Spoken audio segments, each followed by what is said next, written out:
को merchant onboarding का मैं फ्लो बता रहा हूँ कि मर्चेंट की ऑनबोर्डिंग आप लोगों को कैसे करनी है। कल मैं काफी सारे भाई लोगों से मैं बात कर रहा था तो उन्होंने कहा कि साहब हमें मर्चेंट ऑनबोर्डिंग नहीं आता करना। मैं आप लोगों को आज ढंग से मर्चेंट ऑनबोर्डिंग में समझा देता हूँ मर्चेंट ऑनबोर्डिंग कैसे होती है। 100 के मर्चेंट ऑनबोर्डिंग फ्लो, 100 के मर्चेंट ऑनबोर्डिंग फ्लो, 100 का मतलब होता है देखो 100 और के का मतलब होता है 1000। आप लोगों को 1 लाख रुपए की मर्चेंट की ऑनबोर्डिंग का मैं आप लोगों को मैं तरीका बता रहा हूँ, ठीक है। किसी भी शॉप को किसी भी शॉप को या किसी भी दुकानदार को मर्चेंट बनाने से पहले आप लोगों को कुछ बातों का ध्यान कुछ बातों का ध्यान रखना है कि जैसे आप जिस भी मर्चेंट को आप ऑनबोर्ड कर रहे हैं उसकी दुकान सबसे पहली चीज फिक्स शॉप होनी चाहिए। पहली चीज उसकी दुकान फिक्स शॉप होनी चाहिए, उसके पास में उसके प्रॉपर डॉक्यूमेंट होने चाहिए। जैसे उसके पास में उसका आधार कार्ड होना चाहिए, दूसरा उसमें उसका बैंक का कैंसिल बैंक का जो खाता है, अरे म्यूट कर लो यार बाकी लोग, कैंसिल चेक होना चाहिए एज वेल एज उसके पास में उसका शॉप का कोई भी रजिस्ट्रेशन प्रूफ, जैसे उसका जीएसटी सर्टिफिकेट हो गया या उद्योग आधार हो गया या फिर बिजली का बिल हो गया, उसकी बिल बुक हो गई, सीए सर्टिफिकेट हो गया। ये सारे के सारे डॉक्यूमेंट्स में आप लोगों को मैं बताऊंगा, वो उसके पास में उसमें से कोई भी एक डॉक्यूमेंट उसके पास में होना चाहिए। उसका आधार कार्ड पहले कहीं पेटीएम के अंदर एज ए मर्चेंट में लगा हुआ नहीं होना चाहिए, ठीक है ना। और सबसे बड़ी और इम्पोर्टेंट चीज उस आदमी में उस मर्चेंट के अंदर पेटीएम से काम करने की और पेटीएम के थ्रू पैसे लेने की इच्छा होनी चाहिए, क्योंकि इसके बेनिफिट्स बहुत सारे हैं। जब भी आप किसी मर्चेंट को आप कन्विंस करते हैं कि वो पेटीएम के थ्रू ट्रांजेक्शन ले, आप उससे एज ए पेटीएम का मर्चेंट बनाते हैं तो उसके बहुत सारे उसको भी बेनिफिट मिलते हैं। सबसे बड़ा बेनिफिट होता है कि उसे उसके पास में मोड ऑफ पेमेंट इंक्रीज हो जाता है। पहले वो नगद लेन देन करता था लेकिन वो पेटीएम के थ्रू पैसे ले सकता है। दूसरा बेनिफिट, पैसा सीधा उसके बैंक खाते के अंदर जाता है। तीसरा बेनिफिट, एक सेकंड लाइन पे रहना ना, हाँ, तीसरा बेनिफिट, पैसा उसके बैंक खाते के अंदर जाता है।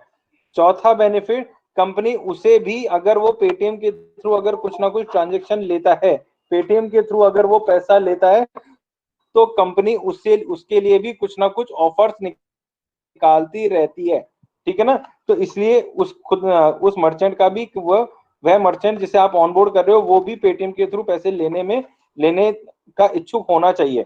अब मर्चेंट की ऑनबोर्डिंग कैसे करनी है। आप लोगों को जो पेटीएम का जो नया वर्जन दिया गया है या फिर अभी आप लोगों के पास में जो है, आप जैसे ही उसे ओपन करेंगे, ओपन करने के बाद में आपके लेफ्ट हैंड साइड के अंदर न्यू मर्चेंट का एक ऑप्शन आता है जिसे मैंने येलो कलर के स्क्वायर से मैंने कवर कर रखा है। जब आप इसको ओपन करेंगे तो ओपन करने के बाद में आपके पास में दो ऑप्शंस आएंगे। पहला आता है बिजनेस सॉल्यूशन और दूसरा आता है इंडिविजुअल सॉल्यूशन। आप लोगों को मर्चेंट की ऑनबोर्डिंग सिर्फ और सिर्फ इंडिविजुअल सॉल्यूशन में ही जाके करनी है। ध्यान रखना, आप लोगों को जो ऑनबोर्डिंग करनी है वो सिर्फ और सिर्फ इंडिविजुअल सॉल्यूशन में ही जाके करनी है। उसके बाद में जब आप उसको क्लिक करेंगे, क्लिक करने के बाद में मर्चेंट का रजिस्टर्ड मोबाइल नंबर आप डालेंगे। मतलब आपको जो जिस नंबर को आप एज ए पेटीएम मर्चेंट बना रहे हैं वो नंबर आप इसके अंदर डालेंगे। एक एग्रीमेंट आता है, एग्रीमेंट के ऊपर आप आई एग्री करेंगे। आई एग्री करने के बाद में उस मर्चेंट के मोबाइल नंबर पे एक ओटीपी आता है।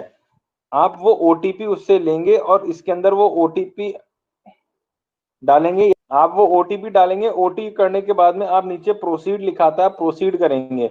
उसके बाद में मर्चेंट साइन अप 100 के लिखा था, आप इसे ओके करेंगे। ओके करने के बाद में इसके अंदर वो बेसिक डिटेल पूछता है। बेसिक डिटेल के अंदर आपको ध्यान से, एक मिनट से, अगर लीड क्रिएटेड नाम लिखा हुआ आता है तो क्या करना रहता है? अगर ऑलरेडी अगर नाम लिखा हुआ आता है तो उसके अंदर आप कुछ नहीं कर सकते। उसके लिए आप अपने टीएल से कांटेक्ट करके उस नाम को आप रिमूव कराएंगे या फिर डिस्ट्रीब्यूशन डॉट हेल्प डेस्क के ऊपर आप मेल डाल के इसके अंदर आपको कैटेगरी के अंदर जैसे कि वो दुकान किस कैटेगरी की है, जैसे अगर वो ऑटोमोबाइल की दुकान है तो ऑटोमोबाइल कैटेगरी के अंदर, किराना की दुकान है तो ग्रोसरी स्टोर के अंदर, मेडिकल की दुकान है तो फार्मास्यूटिकल के अंदर, फूड आइटम की दुकान है तो फूड कैटेगरी के अंदर आप डालेंगे, स्टेशनरी की दुकान है तो स्टेशनरी, उसकी जिस भी कैटेगरी की दुकान है वो आप उसके अंदर डालेंगे। सब कैटेगरी के अंदर कुछ दुकानदार ऐसे होते हैं जो एक ही शॉप के अंदर मल्टीपल काम करते हैं, तो उसके अंदर जैसे कुछ जो दवा वाले होते हैं या मेडिकल स्टोर होते हैं, वो क्या करते हैं कि अपनी ही शॉप के ऊपर कुछ जनरल स्टोर का आइटम बेचते हैं या फिर कुछ टेलीकॉम का सामान भी बेचते हैं, तो आप उसके अंदर उसकी सब कैटेगरी डालेंगे। उसके बाद में name of business owner, name of business owner के अंदर आप वही नाम इसका दुकान ऑफ बिजनेस ओनर, इसके अंदर आप दुकान के मालिक का नाम लिखेंगे। इसके अंदर आप नाम वही लिखेंगे जो उसके आधार कार्ड पर नाम लिखा हुआ होता है। नेम ऑफ बिजनेस, इसके अंदर वो दुकान का नाम लिखेंगे, वो नाम आप लोग लिखेंगे जो उसके दुकान के बाहर नाम लिखा हुआ है, प्लस वो जो डॉक्यूमेंट जो दे रहा है, जैसे उसने जीएसटी सर्टिफिकेट दिया या उद्योग आधार दिया या फिर शॉप एंड एस्टेब्लिशमेंट एक्ट दिया, या फिर उसने जो बिल बुक दिया है, बिल बुक के ऊपर जो नाम लिखा हुआ हो और दुकान के ऊपर जो नाम लिखा हुआ हो वो दोनों सेम होने चाहिए। ध्यान रखना, ये बहुत बड़ी गलती सब लोग कर रहे हैं। दुकान के बाहर जो नाम लिखा हुआ होता है और बिल बुक के ऊपर जो नाम लिखा होता है, दोनों में कई बार डिफरेंस आ जाता है, तो ध्यान रखना दोनों का नाम, दुकान का नाम सेम होना चाहिए। और ऑनर की, इसके बाद आप ऑनर की डेट ऑफ बर्थ डालेंगे। ऑनर की डेट ऑफ बर्थ वही डेट ऑफ बर्थ डालना जो उसके पैन कार्ड और आधार कार्ड में लिखी हो। इसके बाद जैसे आप उसको नेक्स्ट करेंगे, ऐड न्यू एड्रेस, इसके अंदर आपको पूरा दुकान का पूरा एड्रेस डालना है, इंक्लूडिंग, अच्छा, इसके अंदर वही एड्रेस डालना जो उसके डॉक्यूमेंट्स के अंदर दिया गया हो। ऐड न्यू एड्रेस, इसके एड्रेस के अंदर आप वही एड्रेस डालेंगे जो उसके बिल बुक के ऊपर जो एड्रेस लिखा हुआ हो, वही एड्रेस आपको दुकान का पूरा एड्रेस लिखना है। ध्यान रख लेना, क्योंकि कई बार क्या होता है कि बिल बुक के ऊपर कोई और एड्रेस लिखा हुआ होता है और दुकान का आप लोग कुछ और एड्रेस डाल देते हो, तो वो दोनों सेम होने चाहिए, ध्यान रखना। इसके बाद में ऐड ऑनर एड्रेस, इसके अंदर आपको जो दुकान का जो ऑनर है, मर्चेंट है, उसका पूरा एड्रेस इसके अंदर आपको डालना है। एड्रेस वही डालना जो उसके आधार कार्ड पर लिखा हुआ हो। देन इसके बाद में एडिशनल डिटेल, इसके अंदर उसका अल्टरनेट नंबर डालना है। Type of outlet, type of outlet के अंदर उसका सिर्फ और सिर्फ आपको पक्का शॉप या फिर फिक्स शॉप ही लिखना है। पक्का शॉप या फिक्स शॉप के, पक्का शॉप या फिक्स शॉप के ऊपर ही आपको क्लिक करना है। अगर किसी कारण से पेटीएम पेमेंट बैंक सेलेक्ट नहीं कर रहे हैं, नहीं करवा रहा है मर्चेंट, तो उसके अंदर आपको उसकी एडिशनल बैंक डिटेल डालनी है। इसके अंदर उसके बैंक अकाउंट का नंबर डालना है, as well as IFSC code आप लोगों को लिखना है।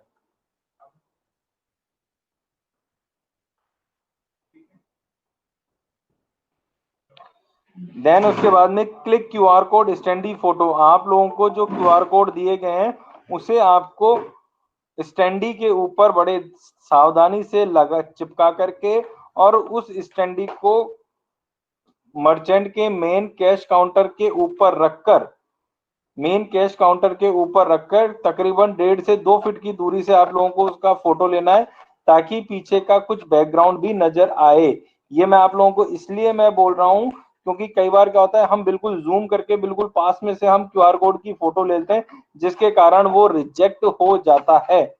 ठीक है, तो हमें जो फोटो हम लोग लेंगे उसको उसे वो तकरीबन 1 से 1.5 फीट की दूरी से लेना है, ताकि पीछे का कुछ बैकग्राउंड भी नजर आए। एज वेल एज अगर किसी के पास में, कई बार क्या होता है कि हमारे पास में क्यूआर कोड तो रहते हैं लेकिन स्टैंडी खत्म हो जाती है, उस कंडीशन में हम लोगों को जो हम क्यूआर कोड चिपकाएंगे वो दुकानदार, वो मर्चेंट के मेन कैश काउंटर पे या फिर ऐसी जो दिखने वाली जगह पर लगाएंगे, जहां पर ऐसी प्रेजेंटेबल जगह पे लगाएंगे जहां से आने जाने वाले हर मर्चेंट को वो क्यूआर कोड आसानी से दिख जाए और वो आसानी से उसे स्कैन कर पाए।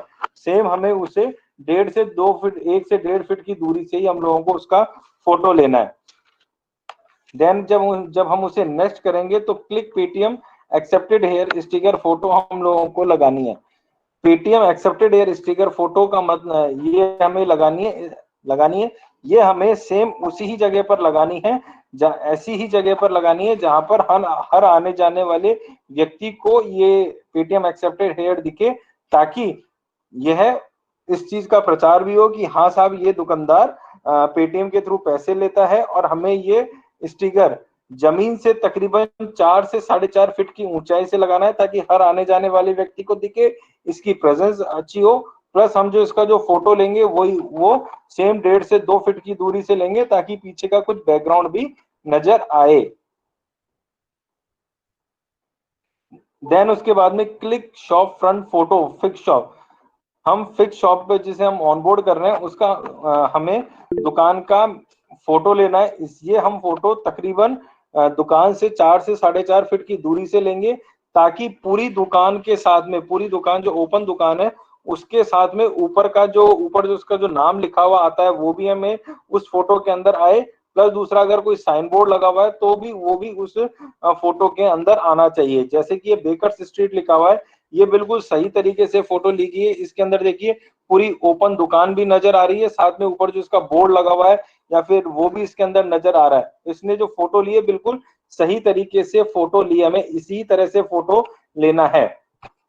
अगर कई बार क्या होता है कि दुकान के ऊपर नाम नहीं लिखा हुआ होता तो, और पेंट ब्रश से दुकान का नाम लिखा होता है तो वो भी नजर आना चाहिए। देन हम जब हम उसे नेक्स्ट करेंगे तो नेक्स्ट करने के बाद में वो चेक की फोटो मांगता है। वो चेक की फोटो तब मांगता है जब मर्चेंट का रजिस्टर्ड मोबाइल नंबर, जिससे हम Paytm as a Paytm registered कर रहे हैं, वो नंबर अगर यूपीआई से लिंक नहीं होता है तो कैंसिल चेक का हमें फोटो लगाना होता है। वो अपने आप ऑटो मोड में मांग लेता है। कैंसिल चेक का फोटो हमें लगाना है। सिंपल से हमें उसके बैंक अकाउंट का चेक लेना है और उसके ऊपर 2 लाइनें बीच में खींच करके और उसके ऊपर कैंसिल लिख करके उसका फोटो लगाना है। लेकिन ध्यान रखना कि जो भी हम कैंसिल चेक ले रहे हैं उसके ऊपर खाताधारी का नाम, मतलब कि मर्चेंट का नाम, उसका अकाउंट नंबर और आईएफएससी कोड, ये तीनों चीजें प्रिंटेड लिखी हुई होनी चाहिए। हाथ से लिखी हुई नहीं होनी चाहिए, प्रिंटेड लिखी हुई होनी चाहिए, तभी वो मान्य होगी, वरना कंपनी उसे रिजेक्ट कर देगी। अगर इनकेस उसके पास में कैंसिल चेक नहीं है तो हम उसके बैंक पासबुक की फोटो भी लगा सकते हैं, लेकिन उस बैंक पासबुक के ऊपर सेम उसका अकाउंट नंबर, उसका बैंक का आईएफएससी कोड और उसका नाम प्रिंटेड होना चाहिए और बैंक की सील और साइन भी होना चाहिए, तभी वो वैलिड होगा, वरना वैलिड नहीं होगा। देन उसके बाद में क्लिक पेटीएम एक्टिविटी प्रूफ। इस चीज को ध्यान से समझ लेना। मैंने स्टार्टिंग में भी आप लोगों को बताया था, बिजनेस एक्टिविटी प्रूफ होना उसके पास में जरूरी होता है। कुल 16 तरह के बिजनेस एक्टिविटी प्रूफ होते हैं। जैसे उसके पास में अगर जीएसटी सर्टिफिकेट हो तो GST certificate, shop and establishment act हो गया, उद्योग आधार हो गया, फूड लाइसेंस हो गया, या फिर गवर्नमेंट के द्वारा अगर नगर निगम से वो दुकान अगर अप्रूव्ड है तो उसका सर्टिफिकेट हो गया, सीए सर्टिफिकेट हो गया। अगर वो क्या नाम है आईटीआर फाइल करता है तो उसका सर्टिफिकेट हो गया। दुकान का बिजली का बिल भी मान्य होता है, लेकिन वो बिजली का बिल उसी के ही नाम से होना चाहिए या उसके पिताजी के नाम से होना चाहिए, तभी वो मान्य होगा, वरना नहीं मान्य होगा। अगर बिजली का बिल, ध्यान से समझ लेना, अगर दुकान किराए की है और बिजली का बिल दुकान के मालिक के नाम से आता है तो भी आप उसे लगा सकते हैं, लेकिन मिसलेनियस डॉक्यूमेंट्स के अंदर आपको उसका विजिटिंग कार्ड का फोटो लगाना होगा और विजिटिंग कार्ड के ऊपर दुकान का पूरा एड्रेस लिखा हुआ होना चाहिए। कुल सोने से अगर किसी में कुछ भी नहीं है तो दुकान का जो बिल बुक, अगर बिल बुक भी नहीं है तो दुकानदार जो सामान मंगवाता है उसका जो इनवॉइस होता है, इनवॉइस का भी आप फोटो लगा सकते हो, लेकिन सेम उसके ऊपर दुकान का नाम और दुकान का एड्रेस पूरा लिखा हुआ होना चाहिए।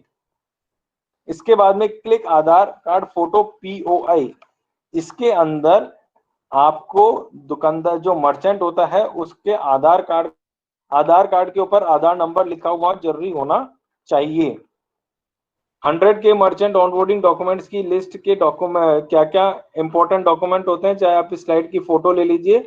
जैसे activity proof, business address proof हो गया, shop front photo image, cancel cheque image, business owner image, Aadhaar owner proof of identity, Paytm accepted here sticker, QR code sticker, UPI QR code approved bye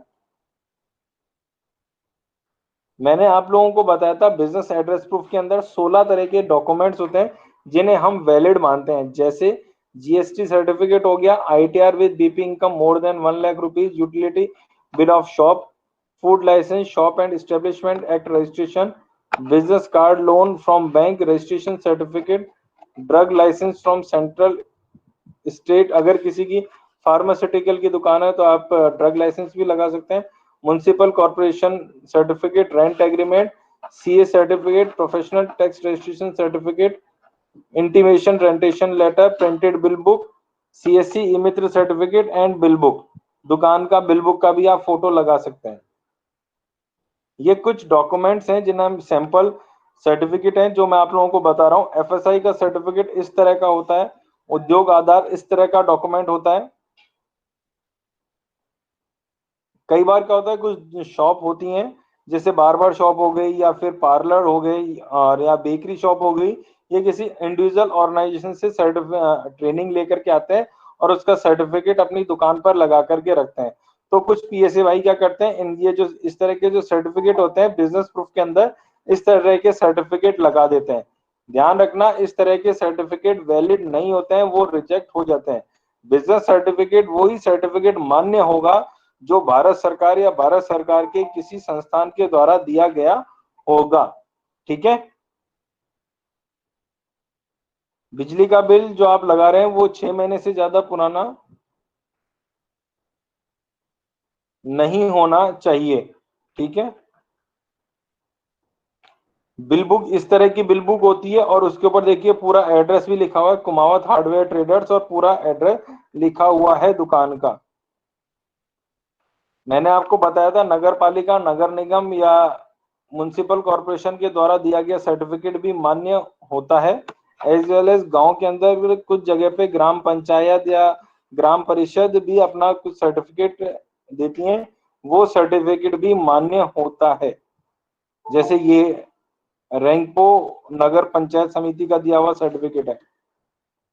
उद्योग आधार इस तरह का होता है, आप उसे भी लगा सकते हैं। जीएसटी सर्टिफिकेट, पूरे जीएसटी सर्टिफिकेट का आप लोगों को फोटो लगाना है, ना कि सिर्फ जीएसटी नंबर का आप लोग फोटो लगा दें। पूरा जो जीएसटी सर्टिफिकेट होता है इस तरह का, उसका आप लोगों को सर्टिफिकेट लगाना है। कई बार दुकानदार जीएसटी नंबर बाहर लिखता है तो वो आप लोगों को नहीं लगाना है, पूरे जीएसटी सर्टिफिकेट का आप लोगों को फोटो लगाना है। शॉप रेंटल एग्रीमेंट, ध्यान रखना, अगर दुकान अगर रेंट पे है, किराए की है, तो आप किराएनामे की भी फोटो लगा सकते हैं, लेकिन वो ही किराएनामा मान्य होगा जो नोटरी द्वारा सर्टिफाइड होगा। मतलब कि 100 या 500 रुपए के स्टाम्प पेपर पे लिखा हुआ किराएनामा ही मान्य होता है, जिसे नोटरी खुद वेरीफाइड करके लिखती है। अगर किसी का ई मित्र चल रहा है तो सीएससी सर्टिफिकेट भी आप लोग लगा सकते हैं। ये देखिए कैंसिल चेक इस तरह का होता है, इसके ऊपर देखिए अकाउंट नंबर भी लिखा हुआ है, आईएफएससी कोड भी लिखा हुआ है और खाताधारी का नाम भी लिखा हुआ है, और ये तीनों चीजें ही प्रिंटेड हैं। तो आपको इसमें से बीच में इसके 2 लाइनें खींच के इसके ऊपर कैंसिल लिखना है और उसकी फोटो आपको लगा देनी है। बैंक पासबुक का फोटो इस तरह से आपको लगाना है, जम्मू एंड कश्मीर बैंक का दिया हुआ है, इसके ऊपर बैंक स्टेटमेंट दिया हुआ है, इसके ऊपर देखिए बैंक की सील भी लगी हुई है। As well as ICC bank की जो पासबुक है इसके ऊपर भी बैंक की सील लगी हुई है। आधार कार्ड प्रूफ ऑफ आइडेंटिटी के अंदर आपको आधार कार्ड का फोटो लगाना है। इस तरह का ओरिजिनल आधार कार्ड का आप लोगों को आगे से और पीछे से फोटो खींच के लगाना है। उसके ऊपर आधार नंबर पूरा लिखा हुआ होना चाहिए।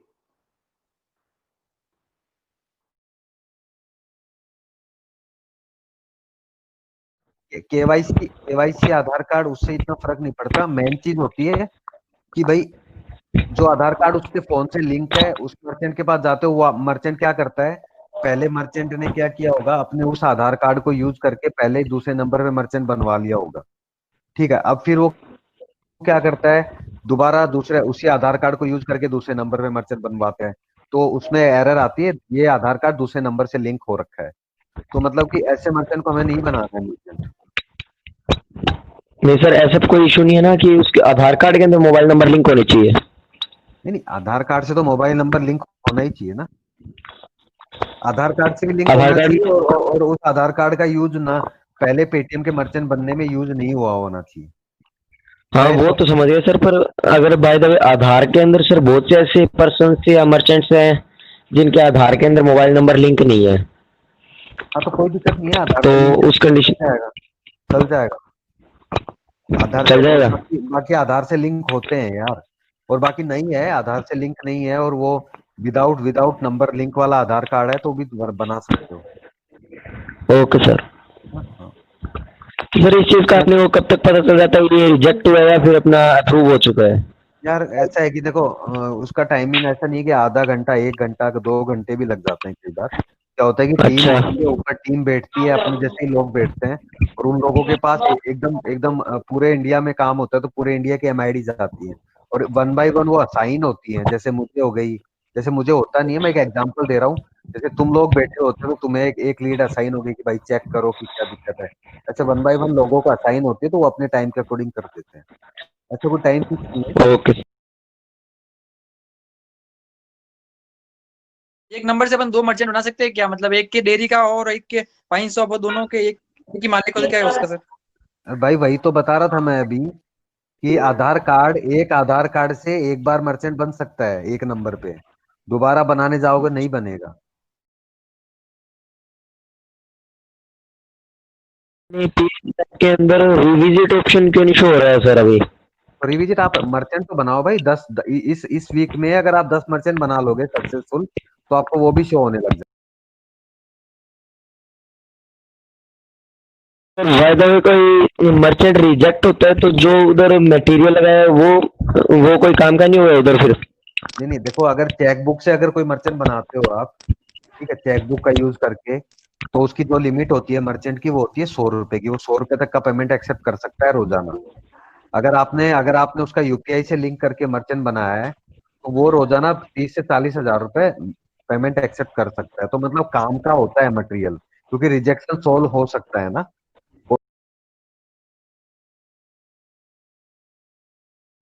अगर अगर आपका रिजेक्शन आया, आप उस रिजेक्शन को सोल्व करके नहीं आए, तो कोई दूसरा भाई आपका जाएगा और वो रिजेक्शन सोल्व कर देगा, तो उसके काउंट हो जाता है वो मर्चेंट, और उसको उसका पैसा मिल जाता है। जैसे आप लोगों के जो महीने, लास्ट महीने के जो रिजेक्शन आ रखे हैं ना, उन रिजेक्शन को आप इस महीने सोल्व करोगे तो नई एमआईडी में काउंट होंगे। अगर आप नहीं कर पाए और कोई पीए से दूसरा घूमता फिरता चला गया उस दुकान पे, आज सुबह ही एक कॉल आया था कि बोला सर एक मेरा मर्चेंट था, उसका रिजेक्शन आ रखा था, कोई सलून था, और कोई दूसरा लड़का जाके वहां पे उसका रिजेक्शन सोल्व करके आ गया, तो सीधा सीधा है उसके काउंट हो जाएगा वो। तो ये भी ध्यान रखा करो कि रिजेक्शन अपने खुद ही सोल्व करो टाइम पे।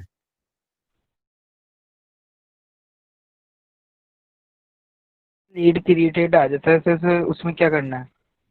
लीड क्रिएटेड, वो लीड क्रिएट हो चुकी है पहले, मतलब ऐसा है कि जो आप आगे बढ़ोगे तो उस लीड को कंप्लीट कर सकते हो। उसमें ध्यान रखना पड़ेगा कि जो जो बिजनेस नेम है ना, अगर सेम बिजनेस नेम पे लीड क्रिएट हो रखी है, जो दुकान पे जो नाम लिखा हुआ है, तब तो आप उसको कर दो। अगर अगर दुकान पे जो नाम नाम है वो नाम अगर नहीं आ रहा है, तो फिर उसको मत करो।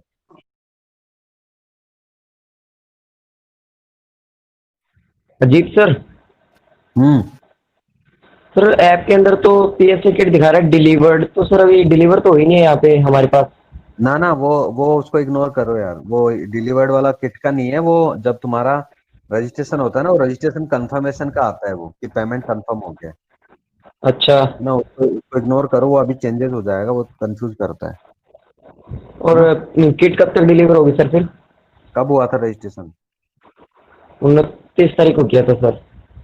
तो भाई 29 को, हाँ, तो दो हफ्ते तो मान के चलो, है ना। बाकी तो जल्दी आ जाएगी, लेकिन मैक्सिमम 2 हफ्ते में आ जाती है, अगर तुमने एड्रेस वगैरह सारा परफेक्ट दिया होगा तो। मैं बोल रहा था कि वो 2 वीक का होता है टाइमिंग, कंपनी बोलती है जो। तुम्हारा जो एड्रेस वगैरह तुमने परफेक्ट डाला है ना, तो 2 हफ्ते हाँ में जी किट आ जाएगी। ठीक है, और मैं एकदम परफेक्ट। हाँ, ठीक है, फिर कोई इश्यू नहीं। और मैं अभी किट का लिए एक फॉर्म भी दे दूंगा। जिसकी किट नहीं आई वो अपना फॉर्म भी दे दीजिएगा। और कंपनी अभी जिसकी किट ज्यादा लंबे टाइम से नहीं डिलीवर हो रही है ना, 1 महीने हाँ 2 महीने बार बार रिटर्न हो रही है, तो उसको पैसा भी कंपनी रिफंड कर रही है। काफी पीएसए का रिफंड आया भी है, और काफी का जिनका नहीं आया है तो उनका भी रिफंड आ जाएगा, जिनका नहीं हो पाएगा उनका। तो ऐसा नहीं ओके। तुम्हारा नहीं है, तुम्हारा तो अभी हुआ है, तो जिनका लॉन्ग टाइम से जो परेशान हो रखे हैं भाई उनका हाँ रिफंड जी कर रही सर। है, कोई दिक्कत नहीं।